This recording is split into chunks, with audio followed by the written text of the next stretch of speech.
national education and recruitment technology nonprofit called teach.org. Okay, there we go. The recording started. And if everyone could on just a second, get some feedback. I'm a little bit of echo. I'm hearing somebody having a snack too. It sounds delicious, but please mute. Thank you so much. So I also am joined by my colleague Leah Sutton, who is at the legislative session today. She's in the legislative library, she told me, so she might not be able to come off mute and introduce herself. Is that correct, Leah?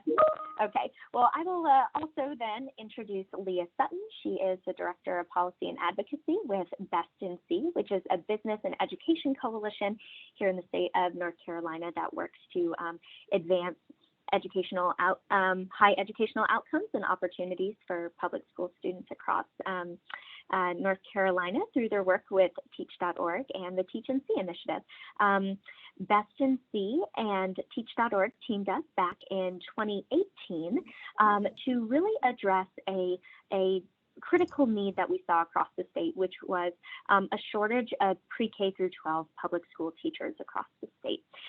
We recognized that there was a major pipeline crisis that we were seeing, and a lot of wonderful potential future educators across North Carolina and in other states who just needed a bit of kind of inspiration to take that plunge into joining the teaching profession, and then some designated resources and support to help them figure out what is the right pathway for them and the steps they would need to take to get a teaching license and enter the classroom. And out of that desire, the Teach NC initiative was born. And what you're seeing up on Lisa's screen right now is the Teach NC homepage. This is sort of our one-stop shop digital resource and recruitment platform, teachnc.org, where we have tons and tons of inspirational content to encourage individuals to explore the teaching profession and envision themselves possibly as a classroom teacher, and then to provide them with, like I said, the resources and support they would need to chart their own pathway to the classroom. So Lisa, I will sort of direct you to click around to a few parts of the site so that we can give everyone in the room just a very, very brief overview, a sneak peek of some of the great content that we have here on the webpage. So Lisa, if you wouldn't mind hovering over the Explore Teaching side of the house. There we go. So Teach NC, the Teach NC site is kind of split up into two parts.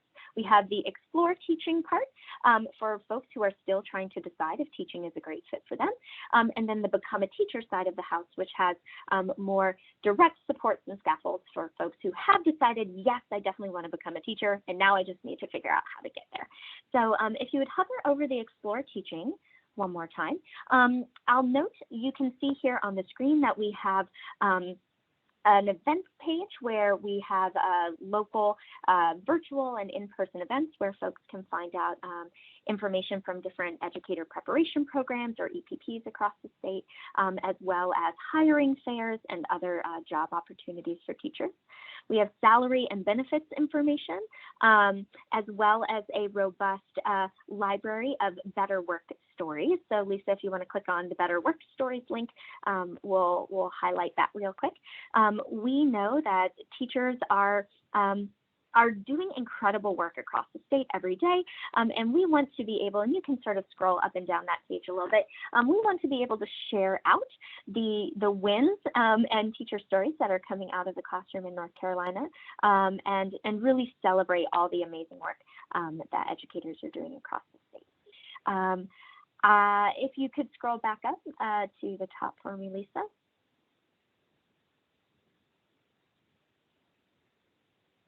There we go.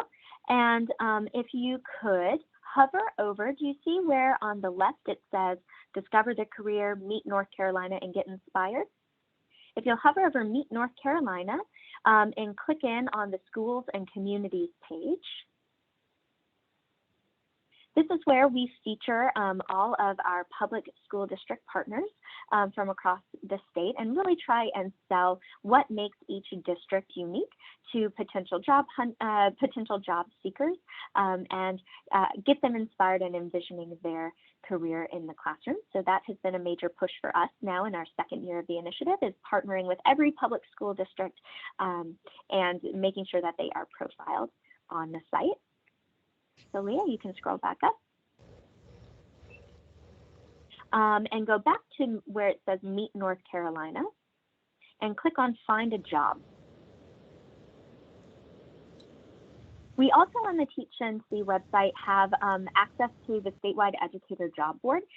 So individuals can come on here and find everything from kind of auxiliary staff and support staff services all the way up through school administrators and principals. So getting a clear sense of what job opportunities are available to them in education across the state. Or Lisa, if you could scroll back up for me. And then one thing I definitely wanted to highlight for this audience is our Talk to a Teacher program.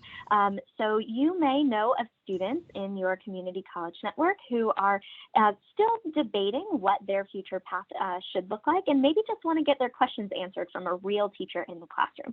So we offer free one-on-one advising where interested candidates can call up and speak to a real teacher and get their questions answered about whether teaching might be a good fit for them. All right, Lisa, and if you want to scroll back up to the top to the Become a Teacher section. So we have got free resources and guides. Oh, I didn't even mention that. The best part of this site, everything that you see on here is 100% free for our LEA partners, our educator preparation program partners, and for candidates. So everything that you see can be accessed for free.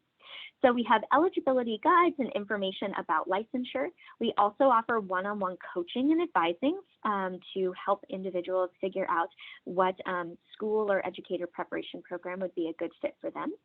If you could head over to where it says choose a program, Lisa, and then click on explore programs. One great tool that we offer, and you can click on bachelor's in licensure since and then find programs. So this is just a sample of our EPP Explorer page, which is a searchable, filterable database of all the state-approved educator preparation programs in North Carolina. And candidates can double-click into any institution that appeals to them to find out more information about cost, scholarships, program deadlines, and the like. All right, Lisa, you can head back up to the top. And then under where it says receive financial aid, the money sign down at the bottom on the left, the fourth option, there you go. If you could click explore financial aid up in the top right. We also have a searchable, filterable repository of scholarships, loans, and grant opportunities specifically for future teachers. These are local, regional, and national scholarships. Including a $1,000 scholarship that Teach NC offers multiple times a year. We are in our summer scholarship window right now. And another financial incentive that we offer is $100 worth of fee reimbursements for any sort of expense related to applying or enrolling in a program, like university application fees, testing fees if those are required, ordering transcripts. So we want to help remove some of the barriers, the cost barriers associated with entering the education profession, and find that scholarship and fee reimbursement can be just what candidates need to help make that transition a bit more affordable. So I recognize that we're coming up at the end of our time. I know we only had a short amount of time today. And like I said, this is a very, very high level overview of some of the tools that are on the site. Some that I didn't mention, we have interactive application checklists. We have a very robust email and text communication service, so folks can subscribe to get email reminders and updates so that no balls get dropped and nothing falls through the cracks. And just lots and lots of other free tools and resources. If you haven't been to the Teach NC website, I highly encourage you to go check it out and explore and get more information. So in our very last minute together, what I wanted to mention is that as Chief Academic Officers for the community college system, there are really three three main ways, three easy ways that you can help connect future teachers in your communities to Teach NC. The first is helping facilitate these kinds of intro to Teach NC presentations with your staff and folks in your community. We would love to get the word out and are happy to come in and do these kinds of mini presentations. Occasionally, we'll send out emails about scholarships and other opportunities, and would love your help periodically disseminating those emails to folks in your network. And then also assisting or advocating for adding a link to Teach NC on your community college website, particularly if there's any space on your webpage where a future teacher might land, like a career services or career center, on a counseling or advising page. So if you are interested or willing to kind of engage in any one of those three strategies, please reach out to Leah and me after this call. In the follow-up email, Lisa will include all of our contact information, and I'll be sure to put it in the chat here as well. And yeah, we are just really looking forward to partnering with you and helping support future teachers in your community in becoming the future teachers of North Carolina that our students so desperately need. So thank you, Lisa, for the invitation today. If you have any questions, you can feel free to put them in the chat. Lisa, I'm not sure whether we have enough time for any Q&A, but Leah and I are certainly available to answer questions offline as well via email. Thank you so much, Haley. And if folks have questions they want to pop in the chat, Haley and Leah are still online with us. And if y'all could just maybe stay on for a few minutes, see if you get any questions. I will be sharing your contact information, and really appreciate your time today. And I just wanted to highlight for folks that we have space on your website, that you all have been very kind and generous to connect the idea and the concept that we community colleges are that starting point in the pipeline. So thank y'all for including us in that opportunity. I will also be sending out a flyer. You all provided a really nice flyer, so we'll share that as well. And again, thank y'all for your time today. And we're going to transition to our next presenter. Give me just a second to start. Here we go. Marcy, are you online with us?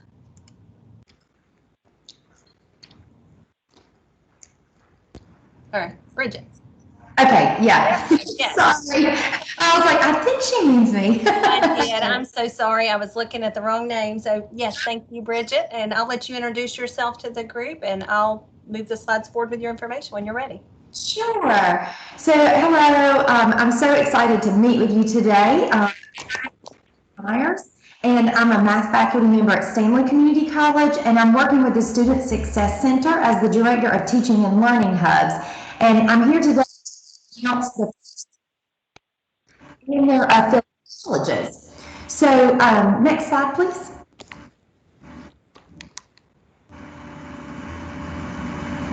The Teaching and Learning Hubs will support full and part-time faculty and staff educators from North Carolina community colleges in their efforts to build equity, learning, and student success.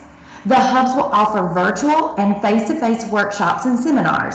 The Student Success Center will continue to offer workshops and seminars, and the hubs will leverage these activities, offering follow-up and building capacity on the community college campuses. The hubs will work in conjunction with existing centers for teaching and learning and will supplement their ongoing professional learning activities. Each hub will consist of 2 co-host campuses and affiliate colleges with a co-director leading the hub of each co-host college. A total of 5 teaching and learning hubs will be established in North Carolina. Next slide, please. This work is a collaboration between the Belk Center at NC State, the North Carolina Student Success Center, and Achieving the Dream. Last fall, we surveyed faculty and CAOs and offered faculty focus groups. The information obtained is being used to design programs that help North Carolina educators find the professional development they want and need. Next slide, please. We will begin by opening the first 2 hubs in early fall 2021, with 1 hub situated in the east and 1 in the west. The East Hub will be housed on the Lenoir campus, and Carteret Community College will be the co-host for that one. You can see on the screen that the affiliate colleges are listed that will be with the Eastern Hub. Next slide, please. This screen shows you the affiliate colleges for the Western Teaching and Learning Hub, and Catawba Valley Community College will be the host for this college. The hub will be housed on their campus, and then Wilkes Community College will be a co-host for that one, and the other affiliates are listed. So last slide please. If you have any questions, feel free to reach out to me and I will hang around. Also, if you have questions in the chat. And lastly, I would like to thank our co-host colleges. I'm very excited and I look forward to working with you and the affiliate colleges in the future. Thank you, Lisa. Thank you so much, Bridget, for joining. This is a really exciting opportunity and glad to see that it's taken off. So this is wonderful. So we're going to keep moving right along. Got a lot of information to share today. I'm not sure if J.W. Kelly is on the call. Looking, doesn't look like he is, but I'll share this information on his behalf.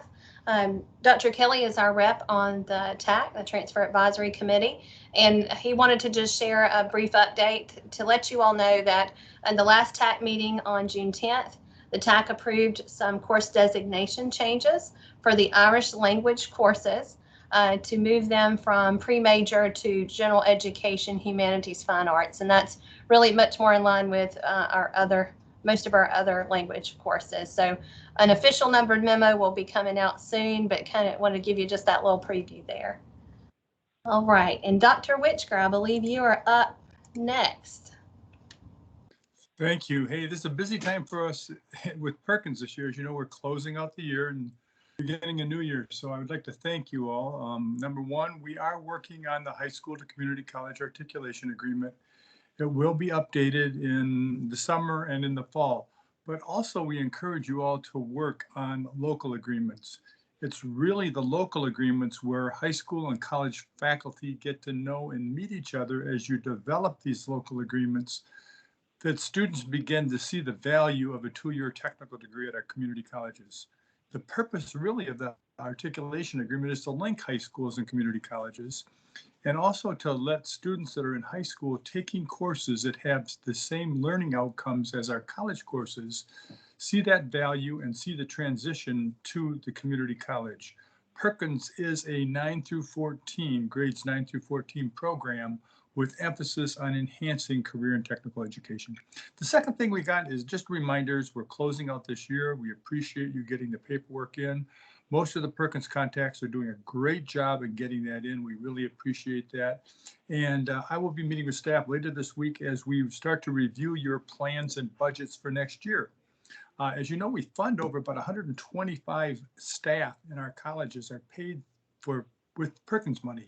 So it's important that we get those budgets in place as you continue those staff. We'd hate to have anybody laid off during this time. If you have any questions, please contact our Perkins team. If you have any questions, you can call us, leave us a message. I'm answering emails.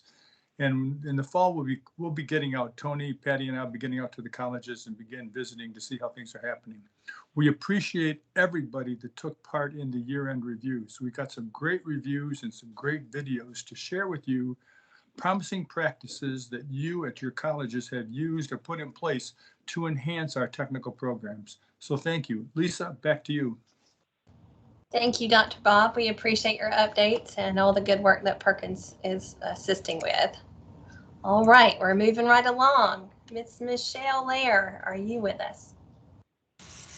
Good afternoon. Yes, and thank you so much for a little bit of space to share with the group today.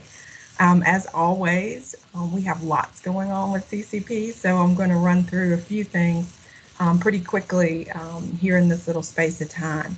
First and foremost, I wanted to say a huge thank you to all of you for all of the work that you did in encouraging folks on your campus to participate in our Building Career Pathways workshops.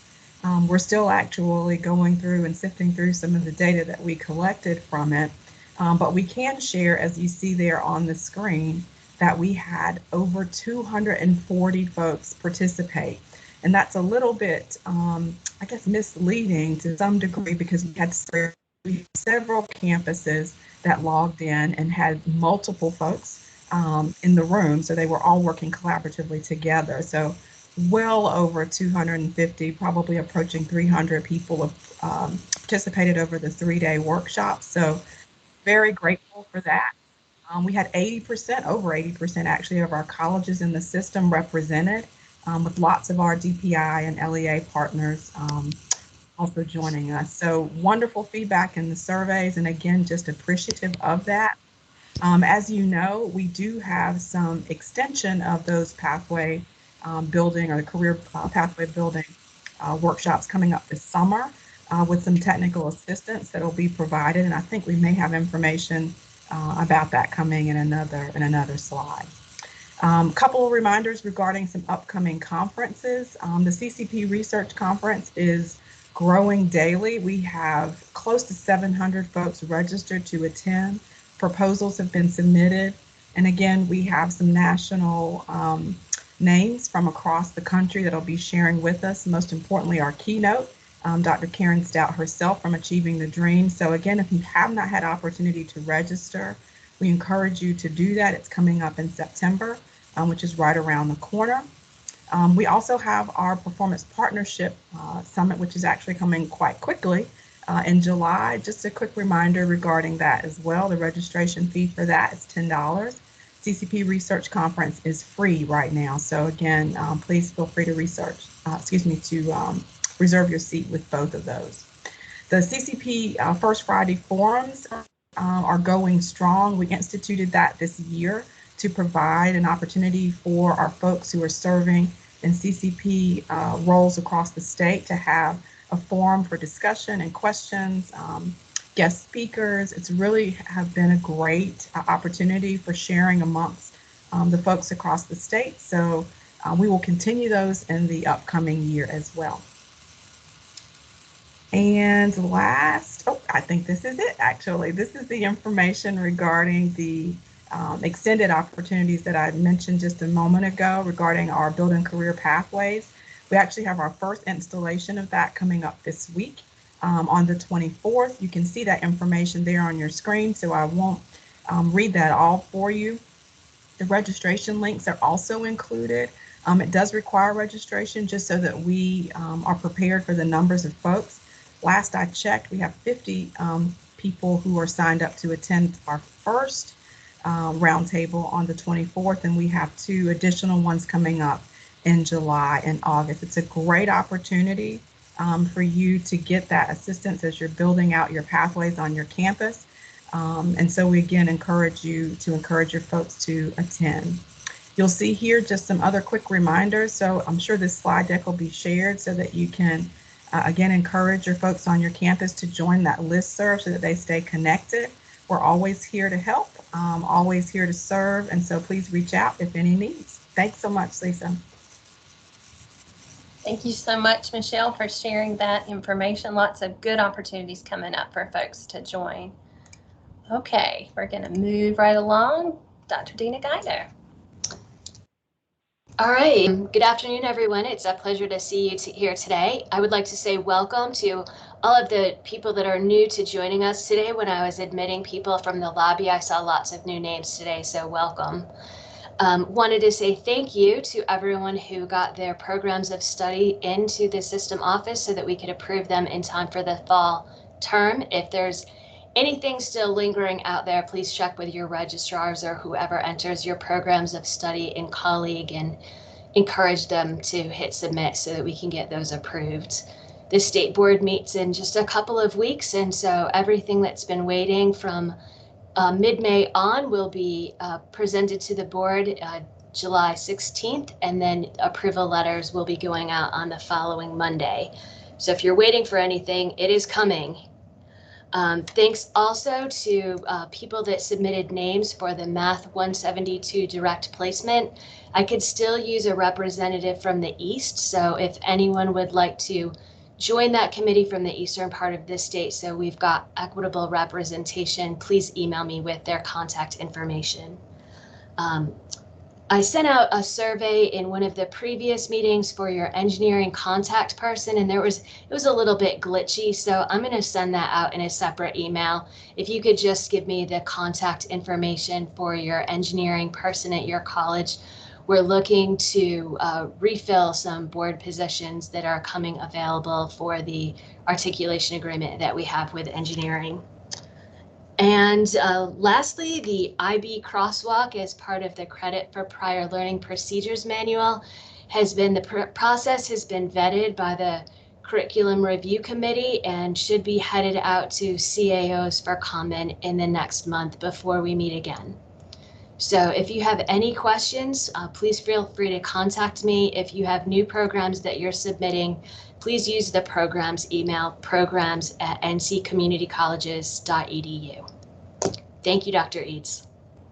Thank you, Dr. Guido. We appreciate all the work that's happening in the programs and Perkins area. Lots of good updates shared. I am now going to transition and hand it off to Dr. Gold. Dr. Gold, thank you so much for joining us today. Got a lot of discussion coming. Well, good afternoon, everybody. Can you hear me okay? Yes. Yes, sound good. We have a little bit of a storm here in Raleigh, so hopefully that doesn't impact our internet connection and our sound. But I'm like Dr. Guido, it's good to see your names pop up. I'm really looking forward to a day when we can actually meet in person and chat around a table. So hopefully that won't be too far out in the distant future. I did want to just spend a few minutes and touch on developmental and supplemental education. We've had a lot of conversations over the past year or so about RISE and the RISE pilots. I know many of you are aware that the presidents and the programs committee of the presidents has been very interested in this project and have been following that data and have weighed in on some actions. So just wanted to, I've gotten a lot of questions, so wanted to follow up on that. I do have a Q&A webinar. I know many of you have probably signed up for that on Thursday. But thought with this group, we would give you the sneak peek of that conversation. You should have received the memo. It's CC 21-030. It went out late on Friday. So if you haven't seen that in your inbox, you might want to check that. It is also published on the website to give some sort of guidance related to developmental education. I'm certainly not going to read the memo this afternoon. I know you can all dive into that, but I did want to touch on some of the key parts of that memo and just kind of give a little bit of context, if you will, for some of the points made in the memo. I will give a shout out to Bridget Myers, who's on the call, and Dr. Eads and Susan Barbita, who also helped craft this memo and make sure that what I was saying was accurate and give you some good guidance, or at least the best guidance that we can give at this point. So I'm just going to run through these. Feel free to ask questions. You can do that in the chat if you want. You can wait till at the end and then we can answer them. But it will help me to hear your questions and certainly be answering additional questions on Thursday. And with that email that I sent out with the Q&A webinar, there's also a form for questions. So if you'd rather submit questions in that way, you can do that as well. I've gotten a few questions today and yesterday, so I'll try to touch on those as we go through the slides. So my slides are just very high level, not nearly as pretty as Michelle's, but hopefully they'll at least keep me on track. So Lisa, if you'll go. So the one thing I just want to note and give you a little context about the memo indicates that the RISE pilot phase has ended. And just want to be very clear that that doesn't mean that RISE has ended or that there's a lesser commitment perhaps to co-requisite remediation. I think what we've learned through the RISE pilots, there are many things about RISE that have worked and that have helped our students. For some schools, it's worked really well. For some schools, particularly some of our smaller schools, they've run into, maybe some barriers or challenges with scheduling co-recs or other elements of the RISE model. So what this really means is that we're kind of at a phase where we're going to call the pilots complete, but we're going to continue to look at the data. We're going to continue to evaluate that and tweak that model so that hopefully we can get to a place where it's as good as it can be. And I'll talk a little bit about what's coming in the future, but many of you are aware, since we started the RISE pilots, and particularly since last June, I sent out a memo giving schools some flexibility with the ways that they implement RISE or use developmental education courses. And so what this memo really does is continue some of that same guidance. So you still have that same flexibility that we gave you last June, recognizing that COVID has kind of thrown us all a bit of a challenge. But particularly for our public school partners, we know that some of our students will be coming from the public schools with some learning loss, perhaps. And so just want to make sure that you have as many toolkits and as much flexibility as possible for you to be able to address the needs of the students that are coming to you. So just want to be really clear that just because the pilots are ended doesn't mean that you have to stop co-requisite remediation. If you're delivering RISE, certainly you can continue doing that. Next slide. So the flexibility really gives you the opportunity to think about how you use the transition courses, developmental courses, which is your DMA and DRE courses, and the co-requisite courses. So you have the full arsenal. And as we look across the state, many of you are using those in slightly different ways, but that flexibility does provide you the opportunity to use those as you see fit for your students. Next slide. So the memo lays out a few things that are required. And again, I'll give you a little bit of context for some of those, and then spells out a few things that are more flexible for you as a school to establish your own guidelines and policies. The one thing that's really important to me, and I think is a strength of our system, is that we have the combined course library. So we want, as we move forward, to make sure that we're all using the courses that are in the combined course library. I do note in the memo some of the DMA and DRE courses, if you're using those, when you look in the combined course library, and of course, Dr. Eads can speak to this probably a lot better than I can, but they appear in teach out status, or they may appear as obsolete. I know some folks were using those and had some errors as they were entering their program of study, but you should be able to use those. And I think we've gotten the errors cleaned up, but they are still in the library for your use at this time. So if that's something of interest to you. All right. Dr. Eads is learning to read my mind. It's kind of scary, isn't it? So data entry, wanted to talk a little bit about this. If you join the Q&A webinar on Thursday, Sonia Bartlett will also be on the call. So if you have more detailed questions about data entry, we can also answer those. But one of the things you'll note in the memo is that we're asking all schools to enter the unweighted GPA of all incoming students in the XRISE screen. The reason for including that is we know that some schools, some of our colleges have been entering the GPA only if it placed students out. And so what we're asking, because of the flexibility we're giving across the state, that you enter the GPA for all students. And that way we can continue to track data with all of the models being used across the state, and that will help us to determine best practices. So just asking that you do that, that will help our RPM staff and help us to report back to you on how these different models are impacting students. So the other requirement here in terms of data entry may sound a little bit new.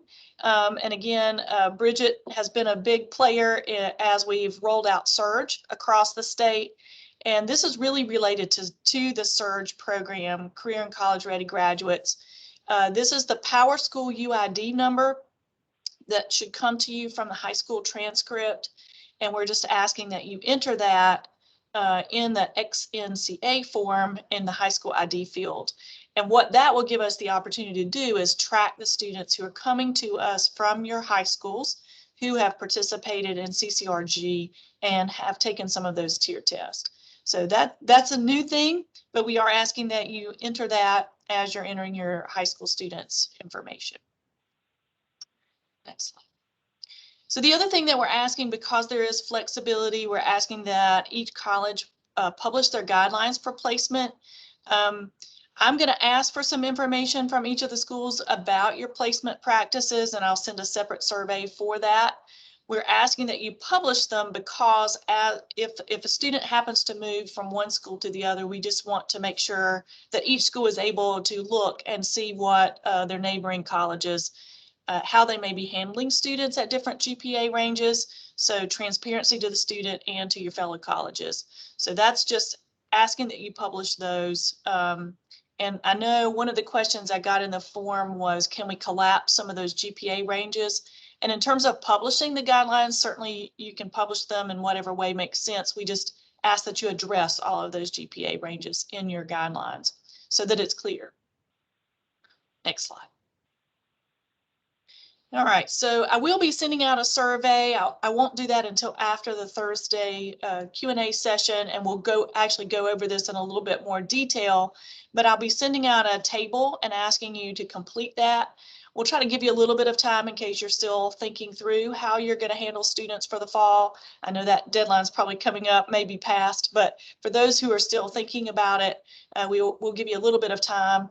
But we want you to fill this out. And again, this is really just so that our RPM staff can help track the different models across the state.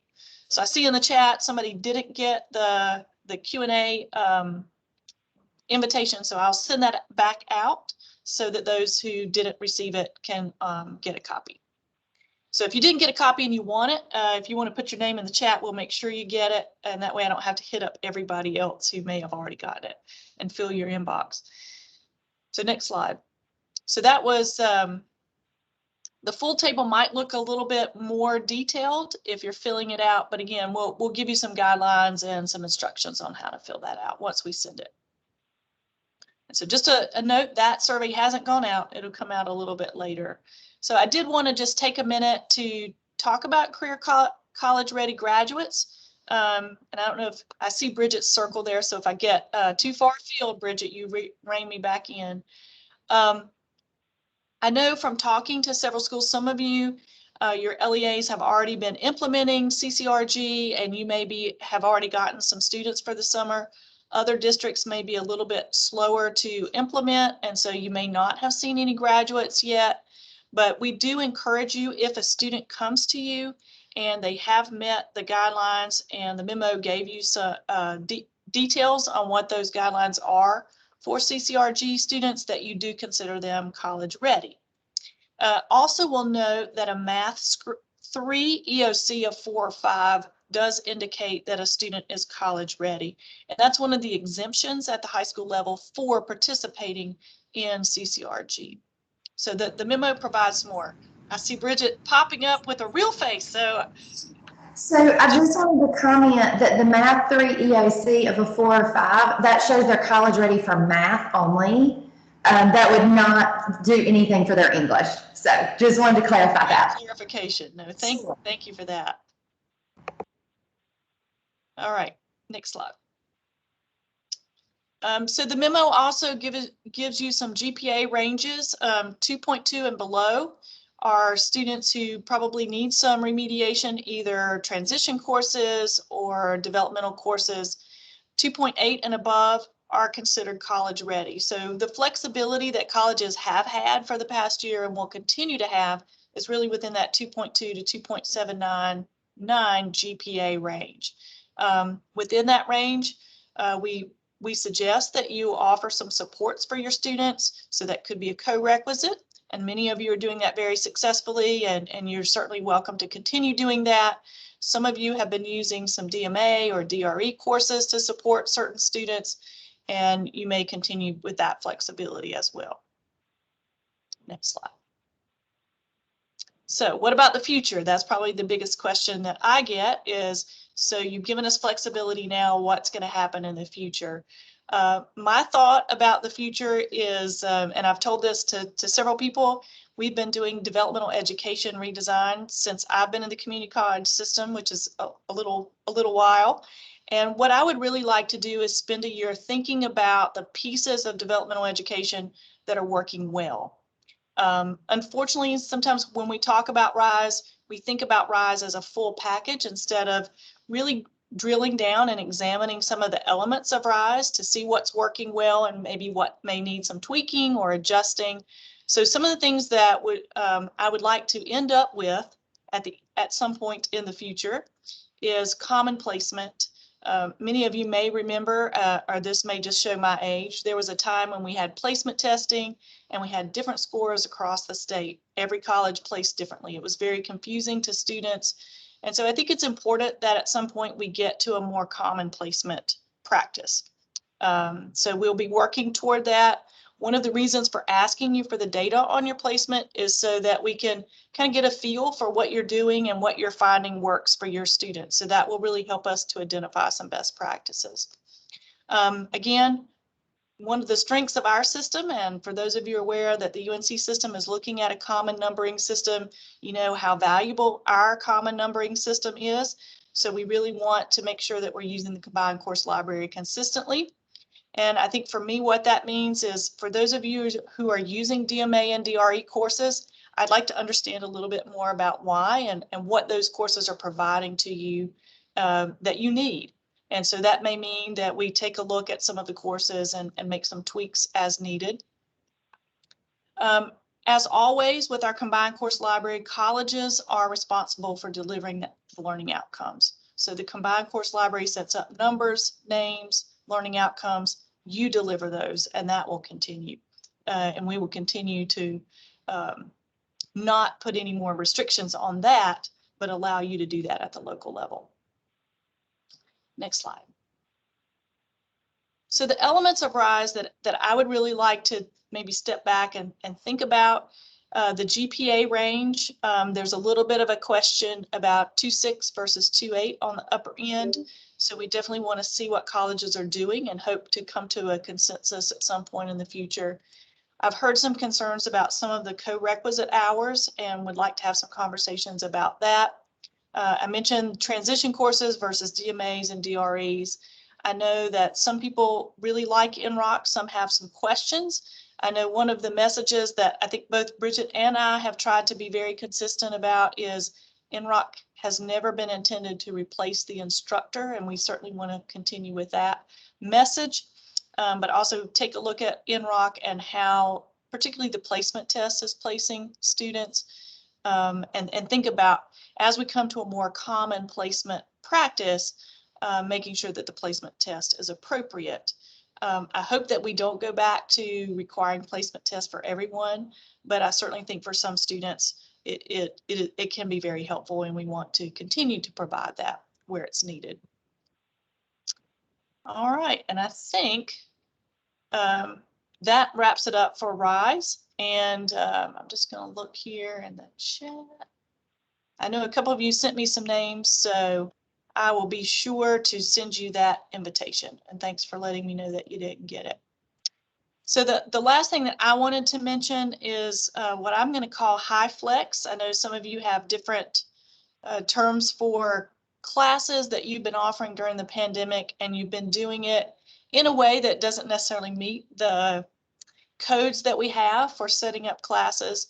In fact, I think it just crosses codes. So many of you are offering in-person classes that also have an online component, so students can attend in person in the classroom, or they can join remotely. Some of those also have an asynchronous component. So just trying to meet your students where they are and be very flexible.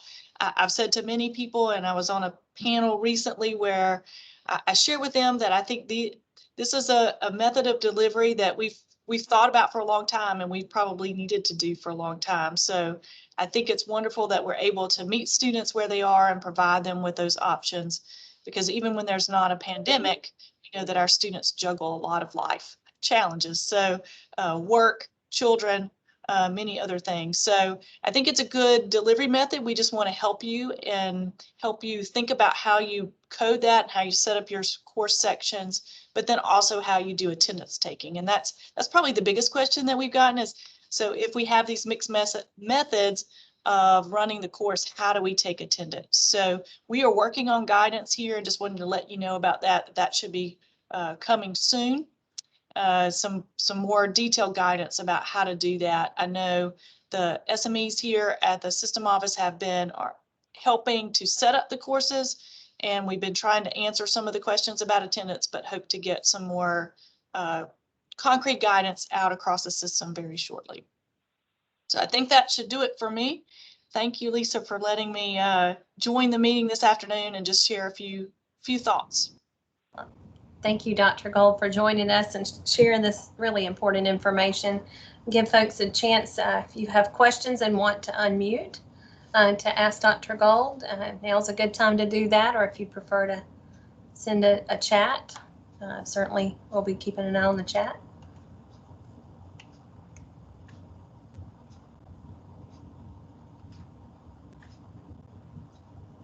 Okay, while we're waiting, it looks like Dr. Gold, you may have addressed all of their questions, at least until Thursday. But thank you. Thank you for joining us, and want to also just thank everybody else who was able to join our update call today, and pause to see, do you have any questions for any of the presenters that were with us?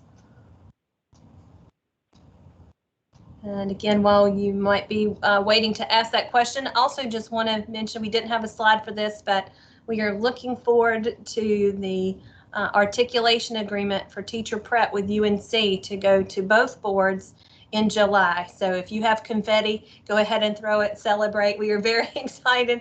That's been a good collaborative process, but it took us a little bit to get there. So I want to thank Dr. Gold for her leadership and helping us move that one across the finish line.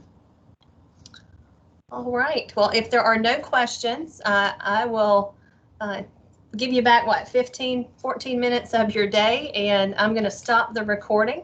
If anybody wants to stay on and have other conversations or chats, so I'll stay on for a few more minutes. So again, thank you for your time today, and we'll see you in July. Also want to mention, I'm going to send out an invitation for the next year of these update calls sometime in the next week or so. So this is the last call for 2021. So we'll send out next year's in the next couple weeks. So thank you all. Have a great afternoon.